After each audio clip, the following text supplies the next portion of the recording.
Hi అండి, welcome to my channel Heena's home style journey. నిన్నైతే మా అమ్మ వాళ్ళ ఇంటికి వచ్చాం. మా అమ్మ అయితే మా కోసం హోల్గీలు చేస్తూ ఉంది.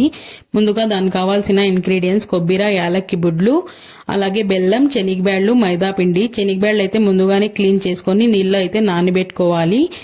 ఇది అలాగే మైదా పిండి కూడా కలిపి పెట్టుకోవాలి. మైదా పిండి కలుపుకుండేకి దాంట్లో కొద్దిగా పసుపు, అలాగే కొద్దిగా ఆయిల్, అలాగే వాటర్ వేసి నానబెట్టుకోవాలి. మెత్తగా అయితే నానబెట్టుకోవాలి. మేము ముందుగానే క్లీన్ చేసిన శనగబ్యాళ్ళు అయితే బాగా బాయిల్ చేసుకోవాలి. ఇది బాగా బాయిల్ అయ్యేలోగా యాలక్కి బుడ్లు అయితే నూరుకొని బెల్లంలో అయితే కలుపుకోవాలి. ఇదంతా రెడీ అయ్యే లోపల చాలా ఎండగా ఉందండి, అందుకోసం అయితే వాటర్ మిలన్ అయితే తింటున్నాం. ఇప్పుడైతే బ్యాళ్ళు అయితే ఉడికిపోయినాయి, అందుకోసం ఇప్పుడు ఇలా నీళ్ళు అయితే వంచేయాలి.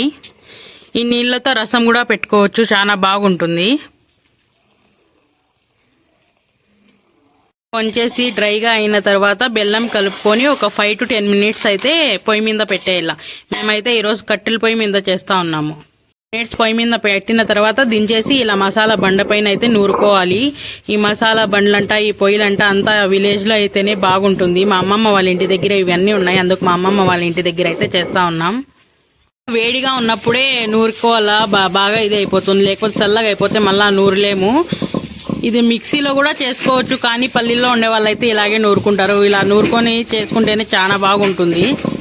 బాగా ఇలా నున్నగా అయితే రుబ్బుకోవాలండి. రుబ్బుకున్న తర్వాత ఇలా పక్కకు తీసుకోవాలి. కలిపి పెట్టుకున్న పిండి అయితే బాగా నానిపోయింది. ఇప్పుడు పిండి అయితే కొద్దిగా తీసుకొని ఇప్పుడు దాని మధ్యలో పూర్ణం కూడా ఇలా రౌండ్ గా చేసుకొని పెట్టుకొని ఇప్పుడు బాగా గ్యాప్ లేకైనా ఫిల్ చేసుకోవాలి. ఫిల్ చేసుకొని మళ్ళీ ఒక పేపర్ తీసుకొని పేపర్ మీద అయితే కొద్దిగా ఆయిల్ పూసుకొని దానిపైన అయితే తట్టుకోవాలి. చేతికి కూడా కొద్దిగా ఆయిల్ పూసుకోవాలి. అలా తట్టిన తర్వాత ఇప్పుడైతే ముందుగా పొయ్యి మీద అయితే ప్యాన్ పెట్టుకొని అది హీట్ అయిన తర్వాత దానిపైన అయితే ఇలా వేసుకోవాలి. వేసుకొని ఇప్పుడు బాగా అయితే కాల్చుకోవాలి. కొద్దిగా కాలిన తర్వాత ఇప్పుడైతే తిప్పుకోవాలి. తిప్పుకొని ఇప్పుడు దానిపైన కొద్దిగా ఆయిల్ వేసుకోవాలి. నెయ్యి కూడా వేసుకోవచ్చు. మేమైతే నెయ్యి తినం కాబట్టి ఆయిల్ అయితే వేసుకుంటున్నాం. అంతేనండి, చూడండి హోల్గీలు అయితే రెడీ అయిపోయినాయి.